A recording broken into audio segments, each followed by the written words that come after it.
வணக்கம். பரபரப்பு மீடியா செய்திகளுக்காக நான் நிரோஷன். காசாவில் பணிய கைதிகள் விடுவிப்பு மற்றும் போர் நிறுத்த அறிவிப்பு தொடர்பாக வெவ்வேறு தரப்புகள் பேச்சுவார்த்தைகளை நடத்தி கொண்டிருந்த நிலையில் நேற்று சனிக்கிழமை மிக குழப்பமான பல தகவல்கள் தொடர்ந்து வந்து கொண்டிருந்தன.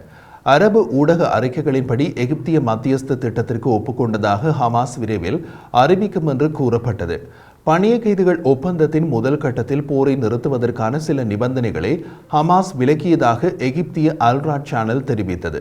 அவர்களின் கூற்றுப்படி மத்தியஸ்தர்களின் ஒரு உத்தரவாதத்துடன் பணிய கைதிகளை விடுவிப்பது தொடர்பாக ஹமாஸ் முதல் விதித்த ஒரு நிபந்தனையை தள்ளுபடி செய்தது.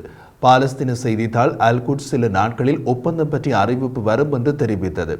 அதே நேரத்தில் கத்தார் அரசாங்கத்துடன் இணைந்த செய்தித்தாள் அல் ஷார்க் சில மணி நேரங்களில் அறிவிப்பு வரும் என்று தெரிவித்தது. ஹமாஸின் பிரதிநிதிகள் சனிக்கிழமை காலை கைரோவை வந்தடைந்ததாக சவுடி செய்தித்தாள் அல் ஷாக் தெரிவித்தது. ஹமாஸ் தனது முதன்மையான கவனம் தேசிய ஒருமித்த கருத்தை அடைவது மற்றும் ஸ்ட்ரிப்பை மீண்டும் கட்டியெழுப்புவதாகவும் கூறியது. கடந்த சில மணி நேரங்களில் எகிப்து, கத்தார், இஸ்ரேல் மற்றும் ஹமாஸ் ஆகிய நாடுகள் ஒப்பந்தத்தில் விடுவிக்கப்பட வேண்டிய கைதிகளின் எண்ணிக்கை குறித்து விவாதித்துள்ளதாகவும் தெரிவிக்கப்பட்டது. ஹமாஸ் ஊடகமான அல்-குட்ஸ் வெளியிட்ட செய்தியின்படி போரை நிரந்தரமாக நிறுத்துவதற்கான அமெரிக்க உத்தரவாதங்களை பெற்றுள்ளதாக கூறியது. அத்துடன் காசா பகுதியிலிருந்து இஸ்ரேலிய பாதுகாப்பு படை IDF-ஐ திரும்ப பெறுவதற்கான உத்தரவாதத்தையும் பெற்றதாக கூறியது. ஹமாஸ் ஊடகம் வெளியிட்ட இந்த தகவல் பல குழப்பங்களை ஏற்படுத்தின.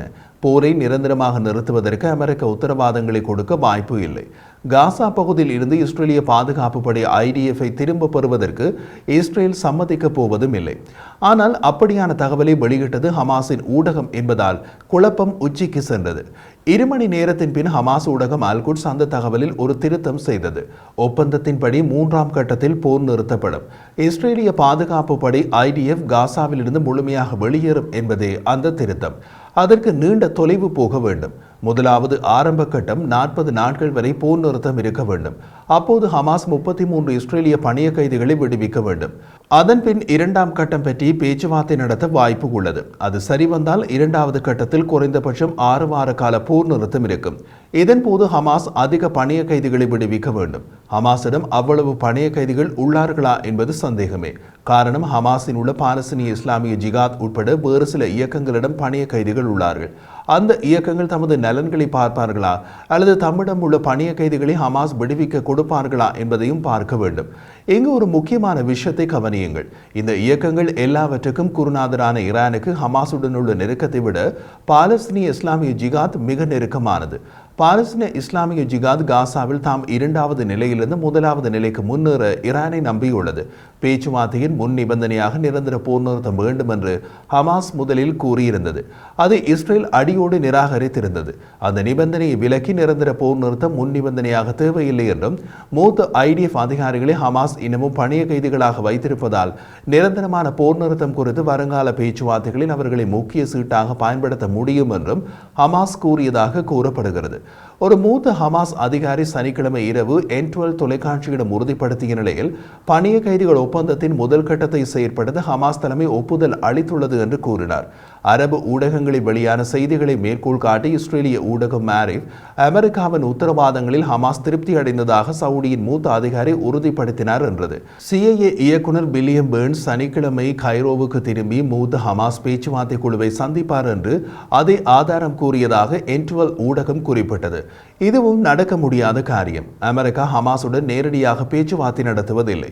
இந்த குழப்பமான தகவல்கள் நேற்று சனிக்கிழமை வெளியாகி கொண்டிருக்க பணிய கைதிகள் ஒப்பந்தம் காரணமாக ரஃபா மீதான படையெடுப்பை கைவிட முடியாது என்று IDF அறிவித்தது.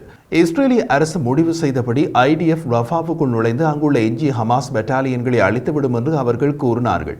தற்காலிக போர் நிறுத்தம் இருக்குமோ இல்லையோ ரஃபா படையெடுப்பு நிச்சயம் என்று IDF தரப்பில் கூறப்பட்டது.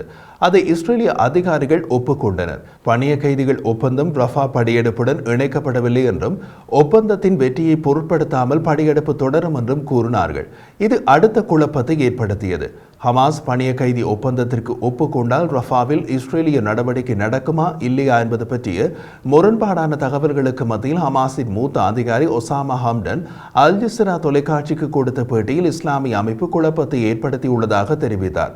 அவர் அந்த பேட்டியில் கூறிய போது, துரதிர்ஷ்டவசமாக என்ன நடந்தாலும் போர் நிறுத்தம் ஏற்படுகிறதோ இல்லையோ ரஃபாவில் தாக்குதல் நடத்தப்படும் என்று நேதன்யாகுவிடமிருந்து தெளிவான அறிக்கை வெளிவந்துள்ளது. அவர் ரஃபா நடவடிக்கைக்கு உத்தரவிடுவார் என்று ஹம்டன் கூறினார். அவர் மேலும் தெரிவித்த போது, இதன் பொருள் போர் நிறுத்தம் இருக்காது, போர் தொடரும். இது நாம் விவாதிக்கும் விஷயத்துக்கு முரணானது. நேதன்யாகு என்ன சொல்கிறார் என்பதை நாம் புரிந்து கொள்ள வேண்டும். எந்த ஒரு போர் நிறுத்த ஒப்பந்தமும் காசாவில் இனி தாக்குதல்கள் நடக்காது என்பதை எமது புரிதல். அதுவும் நேதன்யாகுவுடன் கூற்றும் ஒன்றுடன் ஒன்று பொருந்தவில்லை. ஆனால் எமது இன்றைய முடிவுகள் வித்தியாசமாக இருக்கும் என்றார். ஒரு எகிப்திய பாதுகாப்புத்துறை வட்டாரம் ராய்ட்டர்ஸிடம், நாங்கள் பல விஷயங்களில் உடன்பாட்டை எட்டியுள்ளோம், இன்னமும் சில புள்ளிகள் எஞ்சியுள்ளன என்றார். மத்தியஸ்த முயற்சிகளை அறிந்த பாலஸ்தீனிய அதிகாரி எச்சரிக்கையான நம்பிக்கையினை வெளிப்படுத்தினார்.